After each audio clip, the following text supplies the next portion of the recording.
Greetings from Starbucks in Herndon, Virginia. This is live from across the street of Church of the Epiphany in Herndon, where today we held our first Anglican District of Virginia Synod meeting, where we passed the Constitution for the Anglican District of Virginia.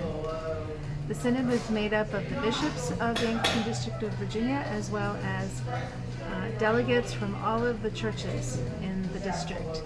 Bishops who were present included the Bishop of Cana, Martin Minns, the suffragan bishop for Cana, the former suffragan bishop of the Episcopal Diocese of Albany, David Benna, and the brand new bishop from Uganda, or in Uganda, John Guernsey, who is also the rector of All Saints, Dale City.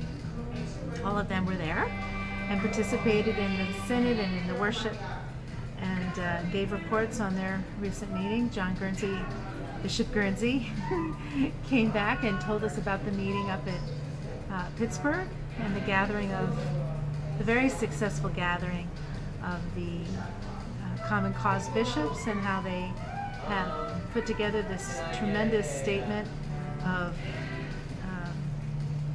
common shared ministry. And so that was very encouraging to hear. It's one of the things that we're hoping to try to live out here in Virginia, in that the district is made up of not only, it's a Cana ecclesiastical organization, but it includes churches in the Uganda. I think it's called the Icon, so the parishes that are being looked after other provinces, which would include Uganda. So yeah, so they're full members together. We're all on the same status as far as membership. And I wasn't there last night because, as many of you may know, I went to hear Bob Dylan in Columbia. Very, very excited about that. And then, so I was out till almost, well, I think I got home at like 12:30 or just past midnight. And then woke up this morning at my usual time, about 5:30, to get myself together to get over to the Synod meeting. So I have little dark circles that aren't going to be going away because we haven't quite caught up on our sleep from New Orleans. So it's been a bit of an interesting week.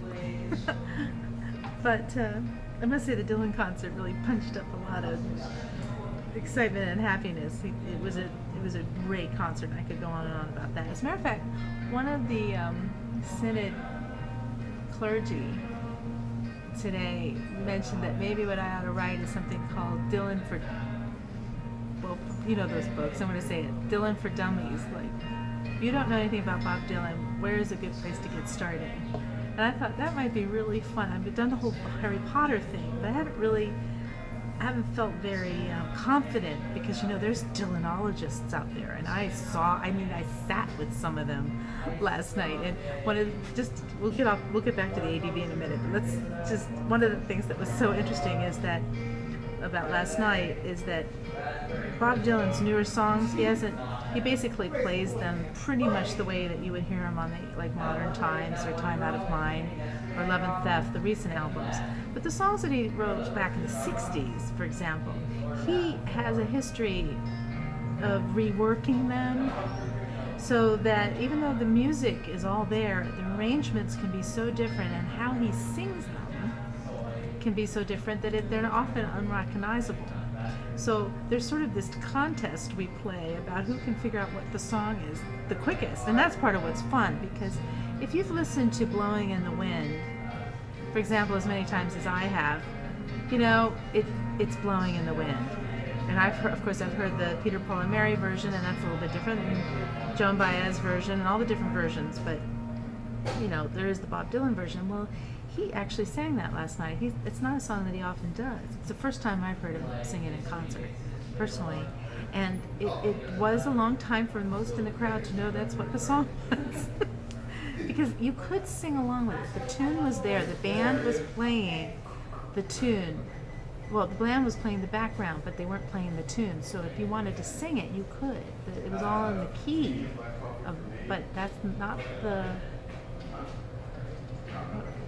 He was doing an augmented version of it, which, of course, even though the words were all there, it changed the meaning. So instead of it sort of being this anthem, this 60s anthem, the answer, my friend, is blowing in the wind, instead it was much more wistful, much more, the answer is blowing in the wind. It's not here. So instead of it's out there somewhere and we're going to get it, it's actually sort of blown away. The answer's blowing away. I mean, it was a very mystical version in a way. I really liked it. I wish it was on. I guess it'll end up on a bootleg somewhere. There were far more last night, worried about people taking pictures than people taping the concert, which I thought was interesting, since he is the most probably bootlegged artist out there, but it's getting his picture taken that's causing all the agitation, which is kind of interesting. But anyway, so that's me last night. So this morning, got up at the crack of dawn to come over and do the Synod thing, and it was a marvelous gathering of all these churches. The churches who have departed the Diocese of Virginia, as well as new church plants. And the church plants are popping up all over the place. In fact, there's some more folks who are going to be ordained in October, which is what, tomorrow? Oh, Monday? It's Monday. Who will be, doing more church planting. There's a church plant that is actually meeting in a funeral home.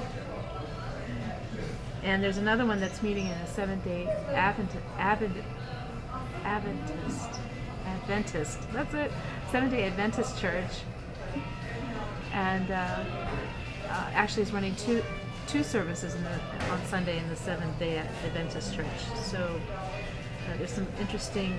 Oh, and there's another one that's meeting at a homeless mission in Washington. They have an afternoon service. So their congregation is made up of sort of 20s, 30s professionals and homeless people, which sort of reminds me of Martin Min's parish up at All Angels in New York before he came to Truro, which had a sort of similar, except that it was kind of Broadway 20s, 30s. But anyway, I'm out in public, so it's a little strange. People look over and see what I'm doing, and I get some interesting looks. Not unused to that, actually. So anyway, we met together, and we heard reports from all the churches. So all the churches reported on what they've been doing, which was great. And then we heard from, like I said, John Guernsey reported on the Common Cause meeting up in Pittsburgh, and I think Martin spoke last night, which I didn't get to. Martin Bishop Min spoke last night, so I didn't get to hear that, but he did do the sermon today, so that had a lot of the vision in it. And we also ratified a constitution, and we had amendments, and we've had a drafting committee working on the constitution, and so it was a really, really great time to bring everybody together and begin to think through the issues in a ordered way, defining who we are and what we're doing.